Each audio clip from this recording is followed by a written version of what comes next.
Γεια σας και καλώς ήρθατε επίσης στο κανάλι μου. Πριν ξεκινήσουμε, μην ξεχάσετε να κάνετε ένα subscribe, να πατήσετε στο κουμπάκι που κάτω από την έγραφη και να με ακολουθήσετε στο Instagram. Και πάμε να ξεκινήσουμε για το σημερινό βίντεο.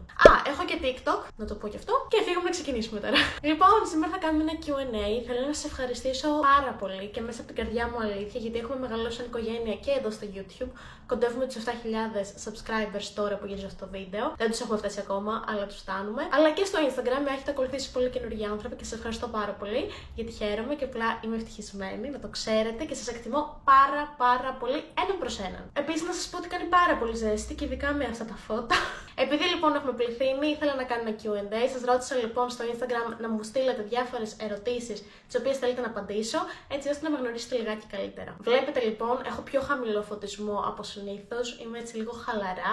Η ώρα είναι 7 το απόγευμα, έχω αράξει, είμαι με χαλαρά ρούχα, δεν έχω βαφτεί, είμαι τύπου λες και θα κάνουμε μια συζήτηση. Και είμαστε τώρα στο ίδιο δωμάτιο. Είμαστε κολλητοί αυτή τη στιγμή, παιδιά. Έχω όλες μου τις ερωτήσεις στο κινητάκι μου και φύγαμε να ξεκινήσουμε. Είχες ποτέ eating disorders, ανορεξία, βουλημία κτλ.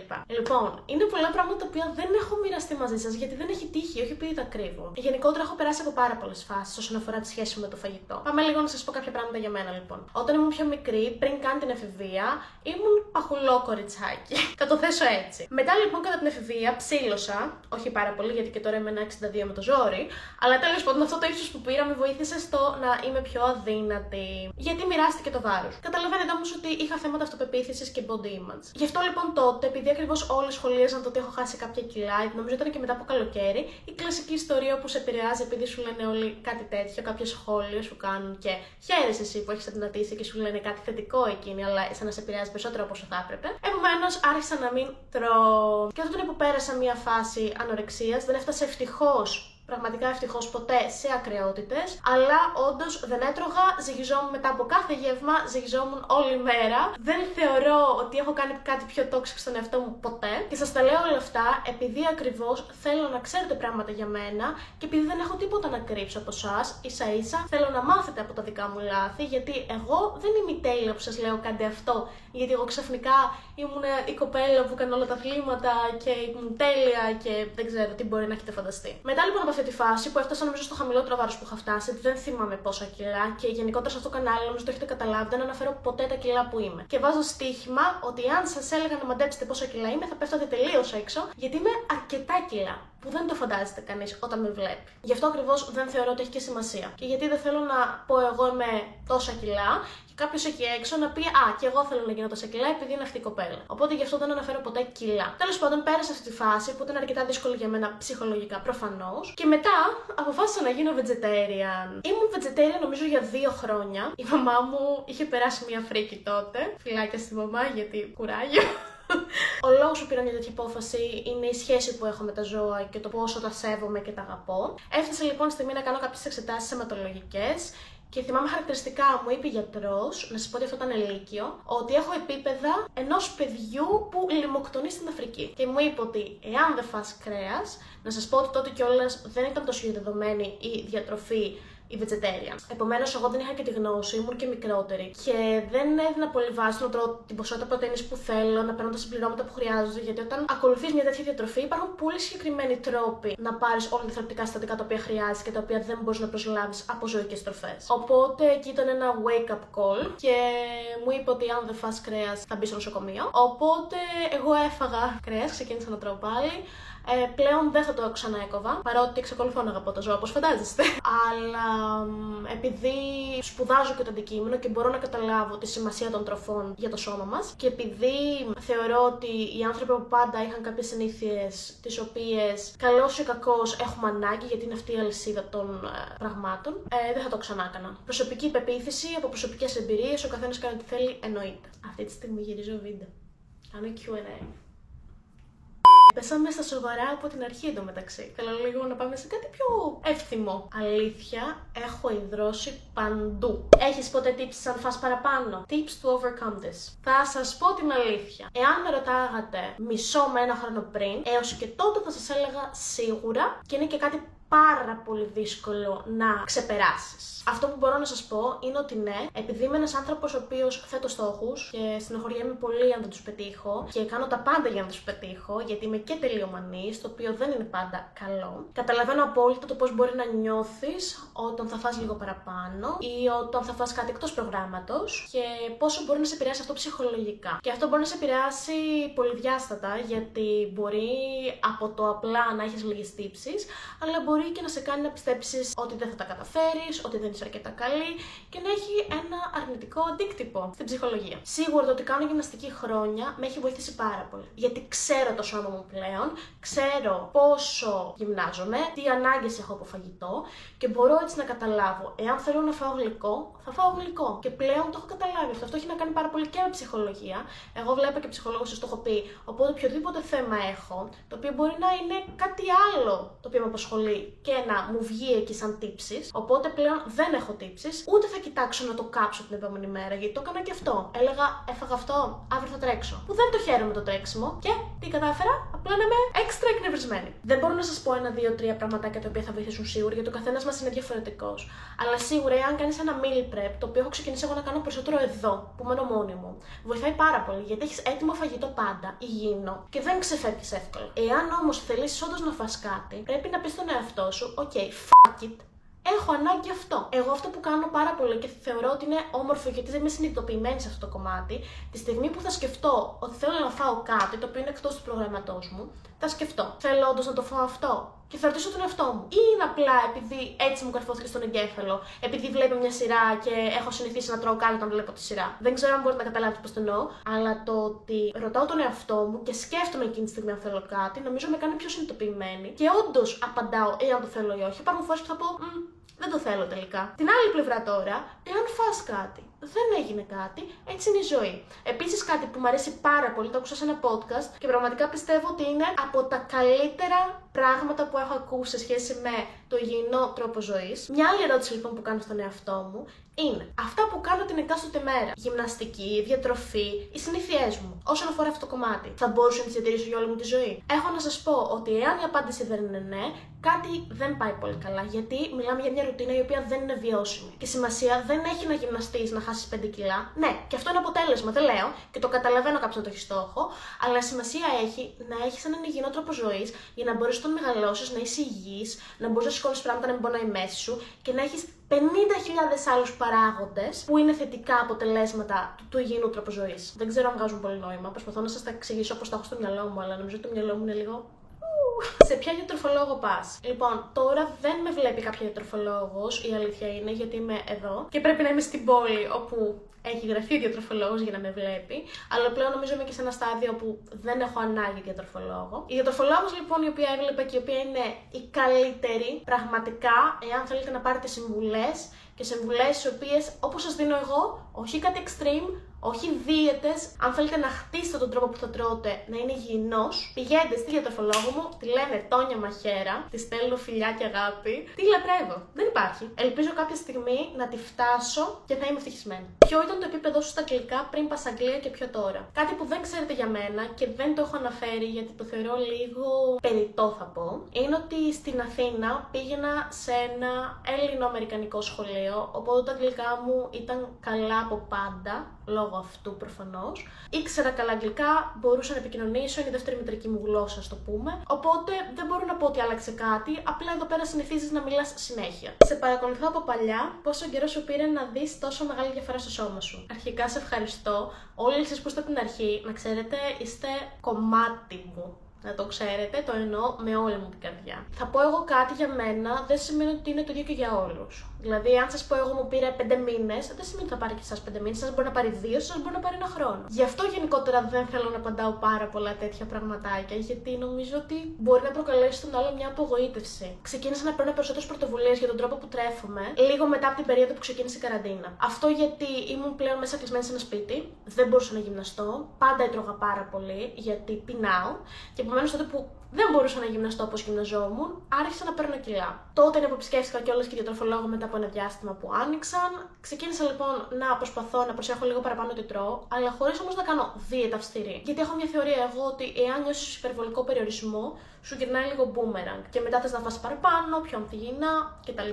Εγώ νομίζω σας το έχω ξαναναφέρει ότι δεν ήμουν άτομο ποτέ που έτρωγε πάρα πολύ ανθυγιεινά, γιατί απλά δεν είχα τέτοιες τροφές στο σπίτι. Δηλαδή, ποτέ δεν παίρναμε πράγματα γλυκά, αναψυκτικά, πατατάκια, όλα αυτά στο σπίτι. Επομένως, δεν έχω μάθει να τα τρώω. Γι' αυτό κιόλας δεν θα με δεις ποτέ σαν σνακ να τρώω πατατάκια. Θα είναι μία στο τετράμινο που θα δω μια ταινία, ας πούμε. Επομένως, περισσότερο ήταν θέμα ποσοτήτων για μένα. Πέραν αυτού, αφού τελείωσε η καραντίνα, στην καραντίνα έκανα πάρα πολύ τρέξιμο, που προσωπικά δεν είναι η λατρεία μου, αλλά δεν είχα κάτι άλλο να κάνω. Και αυτό επίσης με ζόρισε. Κάτι άλλο που είχα πρόβλημα, σίγουρα ήταν το ότι ακριβώς είχα μια περίεργη σχέση με το φαγητό, γιατί καταλαβαίνω πολλές φορές όταν θες να φτάσεις σε ένα στόχο, μπορεί να σκέφτεσαι, ναι, μη φάω πολύ, να φάω λιγότερο. Οπότε δεν δίνεις στον οργανισμό σου επαρκή ποσότητα τροφής για να μπορέσεις και να χάσεις, γιατί έτσι καταστρέφεις το μεταβολισμό σου αν φας αρκετά, και να χτίσεις και τους μυς σου. Οπότε, πότε ήταν η καραντίνα, ρε παιδιά? Θα πω περίπου 3 χρόνια, όπου όμως αυτή η πορεία δεν ήταν τύπου εκθετική συνάρτηση, ήταν με σκαμπανεβάσματα πλήρως. Θα πω ότι τη μεγαλύτερη διαφορά τη βλέπω τώρα πλέον. Πλέον δεν ζυγίζομαι, δεν θέλω να χάσω κιλά, δεν με αφορά καθόλου. Ξέρω πώς νιώθω εγώ με το σώμα μου και θέλω μόνο να γίνομαι καλύτερη στο κομμάτι της γυμναστικής. Και νομίζω ότι πλέον έχω καταλάβει και πώς πρέπει να τρέφομαι και μπορώ να ακούσω το σώμα μου και να το αντιληφθώ με διαφορετικό τρόπο. Έχεις μια fixed διατροφή με snacks κτλ. Ή τρως πιο free? Τι επιλογές κάνεις στις λιγούρες? Δεν έχω ακριβώς fixed διατροφή, αλλά θα πω ότι επειδή κάνω το meal prep μια φορά την εβδομάδα, γιατί δεν προλαβαίνω κάθε μέρα να μαγειρεύω και γιατί θεωρώ ότι αν αφήνεις το μαγείρεμα κάθε μέρα είναι πιο πιθανό να φας snacks και να φας και ανθυγιεινό φαγητό. Έχω επιλέξει να μαγειρεύω λοιπόν μια μέρα τη βδομάδα, όπου συνήθως φτιάχνω έναν κιμά για μακαρόνια, συνήθως 1 κιλό, να το έχω έτοιμο. Φτιάχνω κοτόπουλο, το κόβω σε κομματάκια έτοιμο να μπει σε wraps ή burritos που σας τα έχω δείξει. Φτιάχνω βραστό μήλο που επίσης σας έχω δείξει συνταγή, το βάζω σε γιαούρτι. Φτιάχνω μερικά βραστά αυγά να τα έχω στα snacks. Για άλλα snacks έχω επίσης ξηρούς καρπούς, μπανάνες, μήλα, φρουτάκια τέτοια. Για snack έχω και ριζογκοφρέτες με σοκολάτα. Αυτά νομίζω. Εννοείται πως έχω πάντα και μια με 2 σοκολάτες μες στο ψυγείο. Προσωπικά δεν είμαι άνθρωπος σοκολάτας, επομένως ή θα είναι λευκή σοκολάτα ή θα είναι πάνω από 80% κακάο. Και θα φάω μία σειρά όταν έχω κάποια λιγούρα. Σε αυτό θέλω να σας πω κάτι πάρα πολύ ενδιαφέρον, επειδή είδα σε μία έρευνα ότι όσο παραπάνω πρωτεΐνη τρως, τόσο λιγότερες λιγούρες έχεις. Πολύ πιθανό να μην μπαίνεις στην επαρκή ποσότητα πρωτεΐνης που έχει ανάγκη το σώμα σου για να χτίσει τους μυς σου κτλ. Επομένως, σου προτείνω να αυξήσεις λίγο την πρωτεΐνη σου, να δεις πώς θα νιώθεις, γιατί και σε κρατάει πιο γεμάτο για μεγαλύτερο χρονικό διάστημα και δεν θα πεινάσεις τόσο γρήγορα, αλλά και νομίζω ότι κόβει αρκετά τις λιγούρες. Οπότε, ναι, στις λιγούρες γενικά έτσι μια σιρούλα σοκολάτα. Εδώ πέρα δεν έχει και ζαχαροπλαστεία όπως στην Ελλάδα, να πω ότι θα πάω να πάρω ένα γαλακτομπούρεκο να το χαρώ. Επομένως, δεν θα πάρω κάτι απλά για να το πάρω. Και επειδή σας είπα ότι δεν είχα ποτέ στο σπίτι γλυκά όπως μπισκότα, κέικ και όλα αυτά, δεν μου κάνουν κέφι. Πόσες ώρες την ημέρα διαβάζεις? Λοιπόν, δεν ξέρω τι πιστεύετε, δεν διαβάζω και τόσο πολύ. Η αλήθεια είναι πως προτιμώ την ποιότητα παρά την ποσότητα. Θεωρώ πως αν πρόκειται να κάτσω να διαβάσω, είναι καλύτερο να είμαι συγκεντρωμένη και να κάνω 2 ώρες από το να κάτσω 8 ώρες, δηλαδή μια ολόκληρη μέρα, και να είμαι στο κινητό, στο λάπτοπ και καταλαβαίνετε πώς πάει αυτό. Θα σας πω την αλήθεια. Δεν διαβάζω κάθε μέρα. Με ενδιαφέρει πάρα πολύ το τομέας μου, οπότε ψάχνω, βλέπω βίντεο, ακούω podcasts, βλέπω έρευνες, οπότε μπαίνω σε όλο αυτό το τρυπάκι. Αλλά εδώ πέρα δεν υπάρχει βιβλίο να ανοίξω να διαβάσω. Υπάρχουν κάποιες παρουσιάσεις που μας κάνουν οι καθηγητές, από τις οποίες προφανώς πρέπει να ξέρω κάποια πράγματα για την εξεταστική. Αλλά επίσης σου ενδιαφέρει πάρα πολύ να πεις και πράγματα τα οποία ξέρεις εσύ από έρευνες που έχεις διαβάσει, από research papers που έχεις δει. Γενικότερα τους ενδιαφέρει να το ψάχνεις και να έχεις και καλή κριτική σκέψη. Δεν τους ενδιαφέρει να πεις έγινε αυτή η έρευνα, 1, 2, 3 έδειξε, αλλά και πού υστερούσε. Αυτό είναι το σημαντικότερο. Όταν χρειαστεί να διαβάσω, είναι περισσότερο για να κάνω εργασίες. Και τώρα σιγά σιγά μπαίνω στο τρυπάκι του να ξεκινήσω να διαβάζω για την εξεταστική περίοδο. Γιατί έχω αρχίσει και αγχώνομαι λιγάκι, η αλήθεια είναι, γιατί δεν έχω ξαναδώσει με το σύστημα το εδώ. Αλλά θεωρώ ότι αν τα πάω έτσι σταδιακά και ωραία, έχω και 1 μήνα να διαβάσω που δεν θα έχω τίποτα άλλο να κάνω. Επομένως, θεωρώ ότι θα πάει μια χαρά. Στην αρχή που δεν είχες αποτελέσματα, πώς αντέχεις να μην τα παρατάς? Θέλω να σας πω κάτι που έχω συνειδητοποιήσει. Έχω ακούσει και παρεμφερείς απόψεις σε ένα podcast που ακούω και θεωρώ ότι είναι μια πολύ ενδιαφέρουσα οπτική γωνία. Σίγουρα οι περισσότεροι, όχι όλοι, αλλά οι περισσότεροι, όταν θα ξεκινήσουν γυμναστική, έναν τρόπο διαφορετικό διατροφής κτλ., έχουν στο μυαλό τους μία διαφορά που θέλουν να δουν στο σώμα τους. Κατανοητό και απολύτως λογικό, σας το λέω κι εγώ, γιατί το έχω ζήσει. Παρ' όλα αυτά, ο πιο σημαντικός στόχος να έχετε μέσα σας είναι το μακροπρόθεσμο αποτέλεσμα. Όχι το εξωτερικό, αλλά το εσωτερικό. Συνήθως οι άνθρωποι που έχουν έναν αποτέλεσμα για την εξωτερική τους εμφάνιση, κοιτάνε μόνο αυτό, αγνοούν υπόλοιπα σήματα, τα οποία είναι ίσως και πιο σημαντικά ακόμα. Για παράδειγμα, πρόοδος δεν είναι μόνο έχω κοιλιακούς τώρα, αλλά σκεφτείτε από όταν ξεκινήσετε διατροφή, γυμναστική, οτιδήποτε. Έχω καλύτερη διάθεση, κοιμάμαι καλύτερα, είναι οι ορμόνες μου σταθεροποιημένες, έχω έναν πιο σταθερό κύκλο για τις γυναίκες. Η ενέργειά μου πώς είναι? Όταν θα πάω να κάνω τα ψώνια του σούπερ μάρκετ και θα σηκώσω το βάρος μου, είναι το ίδιο? Νιώθω πιο δυνατή? Είναι τόσοι παράγοντες και τόσα πράγματα που μπορούμε να δούμε για το εάν όντως έχουμε πρόοδο, παρά του εξωτερικού. Αν έχετε σαν στόχο το εξωτερικό, σας το λέω από τώρα, δεν θα είστε ποτέ ικανοποιημένοι. Μόλις ξεκινήσετε και νιώθετε καλύτερα με τον εαυτό σας για τα πράγματα που κάνετε για τον εαυτό σας, θα καταλάβετε πόσο περήφανοι είστε και τότε σιγά σιγά θα χαίρεστε κιόλας. Σίγουρα βέβαια καταλαβαίνω και το ότι θέλετε να δείτε μια διαφορά στο σώμα. Θα έλεγα ότι εάν ρωτάτε τον εαυτό σας πράγματα όπως τα παραδείγματα που σας έδωσα, θα καταλαβαίνετε ότι έχετε πρόοδο και αυτό θα σας κάνει να πάρετε και το ένα βήμα παραπέρα και να συνεχίζετε αυτή την προσπάθεια. Πώς μένεις τόσο focus στους στόχους? Διατροφή, διάβασμα, γυμναστική. Για μένα όλα αυτά είναι ευχάριστα. Δεν τα κάνω με καταπίεση. Με ολοκληρώνει όλο αυτό. Νιώθω ικανοποίηση και ευχαρίστηση με τον εαυτό μου. Νιώθω καλά, νιώθω όμορφα. Και όταν νιώθεις όμορφα, προφανώς θα συνεχίσεις να το κάνεις. Οπότε είναι κάτι τελείως φυσικό για μένα. Το οποίο όμως, σας ξαναλέω, έχω περάσει πολύ μεγάλο χρονικό διάστημα που έχω κάνει τα ups and downs μου και έχω φτάσει σε αυτό το σημείο να πω ότι ξέρω ακριβώς τι θέλω, πώς το θέλω, πώς να το κάνω και να είμαι καλά, υγιής και σωματικά και ψυχικά. Τι σπουδάζεις? Σκέφτεσαι να παραμείνεις και μετά τις σπουδές σου στο Λονδίνο? Λοιπόν, κάτι το οποίο νομίζω δεν έχετε καταλάβει περισσότεροι, αλλά μου αρέσει κιόλας αυτό, είναι ότι αυτή τη στιγμή στο Λονδίνο κάνω το μάστερ μου στη διατροφολογία. Οπότε, πολλές φορές όταν σας λέω πραγματάκια, δεν είναι μόνο επειδή τα έχω ακούσει από κάποιον, αλλά επειδή όντως τα σπουδάζω. Και θεωρώ ότι αυτό είναι το ωραίο, γιατί πολλές φορές βλέπω influencers και ανθρώπους οι οποίοι δεν έχουν κάποια αντίστοιχη εκπαίδευση πάνω στον τομέα. Και καλά κάνουν οι άνθρωποι και δίνουν κάποιες συμβουλές βάσει της προσωπικής τους εμπειρίας, αλλά να μην ξεχνάμε ότι στο συγκεκριμένο τομέα είναι πάρα πολύ σημαντικές και οι επιστημονικές γνώσεις. Δεν έχω αποφασίσει του χρόνου ακόμα τι θα κάνω. Θεωρώ όμως ότι τώρα που θα ξεκινήσω μετά από το μεταπτυχιακό μου να ψάχνω για δουλειά, θα κοιτάξω γενικότερα σε όλη την Ευρώπη. Δεν θέλω να περιοριστώ, μετακόμισα μία φορά, δεν έχω θέμα να πάω κι αλλού και είμαι από τους ανθρώπους που θέλω να δοκιμάσω πολλά διαφορετικά πράγματα στη ζωή μου και κουλτούρες. Επομένως, είμαι πάρα πολύ ανοιχτή. Οπότε θεωρώ ότι απλά θα ψάξω δουλειές σε όλη την Ευρώπη και Λονδίνο, ναι, και θα δω τι με συμφέρει περισσότερο οικονομικά, αλλά και τι μου αρέσει, γιατί εγώ είμαι περισσότερο ευτυχισμένη στο κομμάτι της αθλητικής διατροφολογίας. Επομένως, να είναι κάτι το οποίο όντως μου αρέσει και θέλω να κάνω και μπορώ να έχω και ανέλυξη στον τομέα. Πότε θα τελειώσω την εξεταστική? Λοιπόν, ακόμα δεν την έχω αρχίσει. Αρχίζει νομίζω τελευταίες μέρες Απριλίου ή πρώτη εβδομάδα Μαΐου και είναι 1 με 2 εβδομάδες. Δεν είναι πάρα πολύ. Επομένως, τελειώνω με την εξεταστική εκεί, πρώτη με δεύτερη εβδομάδα Μαΐου. Είναι αρκετά νωρίς, αλλά είναι τελείως διαφορετικός ο τρόπος που λειτουργούν τα πράγματα εδώ. Δηλαδή, έχουμε την εξεταστική μας τότε και μετά ξεκινάει η διπλωματική μας εργασία, όπου έχεις από μέσα Μαΐου πες μέχρι μέσα Αυγούστου που την παραδίδεις. Επομένως, δεν κάθεσαι. Βέβαια, το καλό είναι ότι μπορείς να φύγεις από το Λονδίνο, δεν χρειάζεται να είσαι συνέχεια εδώ. Παρ' όλα αυτά, πρέπει να είσαι εδώ για να συζητάς με τον καθηγητή, τον υπεύθυνό σου και να συνεχίζεις την εργασία σου. Ήταν δύσκολο να κάνεις μια νέα αρχή στο Λονδίνο ή προσαρμόστηκες εύκολα? Σίγουρα μια νέα αρχή είναι πάντα δύσκολη, αλλά θεωρώ ότι είμαι από τους ανθρώπους που δεν ζορίστηκα και τόσο. Είμαι αρκετά κοινωνικός άνθρωπος και δεν φοβάμαι να πω ένα γεια σε έναν άνθρωπο που δεν ξέρω στον δρόμο. Δεν έχω τέτοια κολλήματα. Επίσης, επειδή ακριβώς μου αρέσει πάρα πολύ να περνάω χρόνο με τον εαυτό μου, μου αρέσει που ζω μόνη μου και θεωρώ ότι είναι αυτό επίσης σημαντικό. Δεν είμαι από τους ανθρώπους που νιώθω μοναξιά τόσο. Σίγουρα μια νέα αρχή λοιπόν είναι δύσκολη, αλλά θεωρώ ότι επειδή είχα και ένα συγκεκριμένο στόχο και ήρθα για ένα σκοπό εδώ και ήμουν πολύ focus σε αυτό, ήταν όλα πολύ πιο εύκολα. Γιατί δούλεψα πάρα πολύ για να έρθω εδώ, επομένως ένιωθα απλά πάρα πολύ τυχερή. Πώς έκανες φίλους στο Λονδίνο, δυσκολεύτηκες? Δεν θα έλεγα ότι δυσκολεύτηκα. Αυτός είναι ένας λόγος που διάλεξα να μένω και σε κτίριο που είναι μόνο με φοιτητές, τύπου σαν φοιτητική εστία, αλλά ιδιωτική. Είναι λίγο διαφορετικά τα πράγματα εδώ. Ακριβώς για να γνωρίσω κόσμο. Δεν θα έλεγα ότι δυσκολεύτηκα. Σας λέω, είμαι αρκετά κοινωνική, θεωρώ. Επομένως, δεν έχω κάποιο κόλλημα και κόμπλεξ να μιλήσω σε έναν άνθρωπο που δεν ξέρω. Είμαι ανοιχτή στα πάντα. Ο φίλος ενοχλεί. Γνώρισα κόσμο από εδώ, γνώρισα κόσμο από τη σχολή.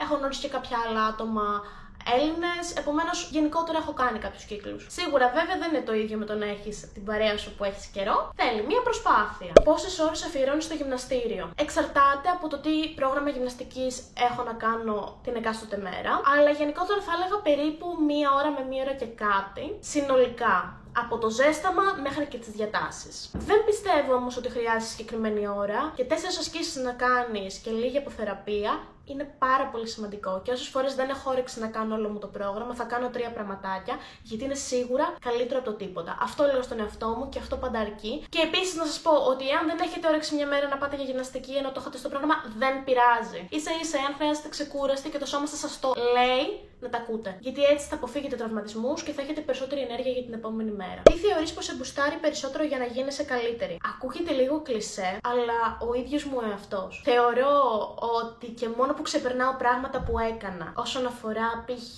ψυχολογικά, το ότι μπορώ να χειριστώ καταστάσεις καλύτερα. Μπορώ να σκεφτώ και την οπτική ενός άλλου ανθρώπου και να μην πνιγώ σε μια κουταλιά νερό. Όσον αφορά τη γυμναστική μου, ότι μπορώ να σηκώνω πιο βαριά βάρη. Οτιδήποτε έχει να κάνει που νιώθω ότι ξεπερνάω πράγματα τα οποία έκανα κάποτε, νιώθω ότι είμαι στην κορυφή και αυτό το συναίσθημα θέλω να το νιώθω συνέχεια. Οπότε αυτό με μπουστάρει πάρα πολύ, να γίνομαι καλύτερη. Γιατί λέω, ρε φίλε, το έχεις. Απλά κάντο. Δεν έχει κάτι άλλο. Πώς έγινε με το ένα μάθημα που σου είχε μείνει και τελικά μπήκε στο μεταπτυχιακό? Δεν έγινε κάτι τρελό, απλά το έδωσα στην επαναληπτική εξεταστική και το πέρασα. Βέβαια, επειδή είχα έτσι ένα αρκετά στενό περιθώριο χρονικό, χρειάστηκε να επικοινωνήσω με την καθηγήτρια και να μου βγάλει το βαθμό πριν βγει για το υπόλοιπο έτος. Το οποίο ευχαριστώ θερμά που έγινε αυτό. Νομίζω είναι η πρώτη φορά που έγινε στο πανεπιστήμιο, αλλά εάν γινόταν και μία μέρα αργότερα, εγώ δεν θα μπορούσα να έρθω εδώ. Επομένως, ναι. Το κυνήγησα πάρα πολύ, έκλαψα πάρα πολύ, αλλά είχα πάρα πολύ επιμονή και τα κατάφερα. Πλέον μου φαίνεται αστείο, αλλά τότε το ότι τράβηξα, αφήστε το. Έχεις παρατηρήσει κάτι που να σου έκανε εντύπωση σε σχέση με την Ελλάδα? Τα πάντα. Γενικότερα υπάρχει τελείως διαφορετική νοοτροπία και τρόπο σκέψης. Υπάρχουν συνήθειες που έχουν οι άνθρωποι εδώ και λες, κάτι διαφορετικό. Τώρα δεν μου έρχεται κάτι στο μυαλό γιατί νομίζω ότι τα έχω συνηθίσει όλα, να σας πω την αλήθεια. Είμαι εδώ μισό χρόνο. Ξέρω λίγο και το slang, οπότε μπορώ να τους καταλάβω πλήρως γιατί ξέρω καλά αγγλικά όπως σας είπα, αλλά υπάρχουν λέξεις και εκφράσεις τις οποίες χρησιμοποιούν και είσαι κάπως what does that mean? Πώς βρήκες το δικό σου προσωπικό στυλ? Δεν ξέρω να σου απαντήσω, να σου πω την αλήθεια. Μ' άρεσε πάντα η μόδα, μ' αρέσει να νιώθω όμορφα και πάντα από μικρή ήμουν αυτό το κοριτσάκι που θα το κοίμαζε 50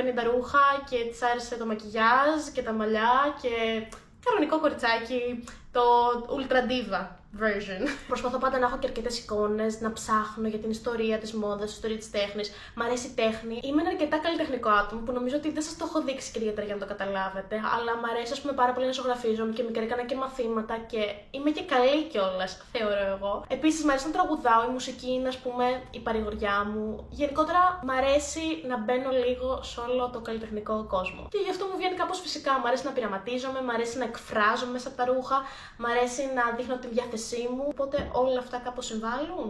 Αυτές ήταν λοιπόν όλες οι ερωτήσεις που θα απαντήσω σήμερα. Ελπίζω να σας άρεσε το βίντεο και θέλω να μου πείτε στα σχόλια από κάτω τι είδους βίντεο θέλετε να δείτε από μένα. Γιατί δεν θέλω να γίνομαι κουραστική και θέλω να λαμβάνω υπόψη και τις δικές σας προτιμήσεις. Αυτά λοιπόν, θα τα πούμε στο επόμενο. Μέχρι τότε να προσέχεις και να περνάς πάντα τέλεια. Πολλά φιλάκια.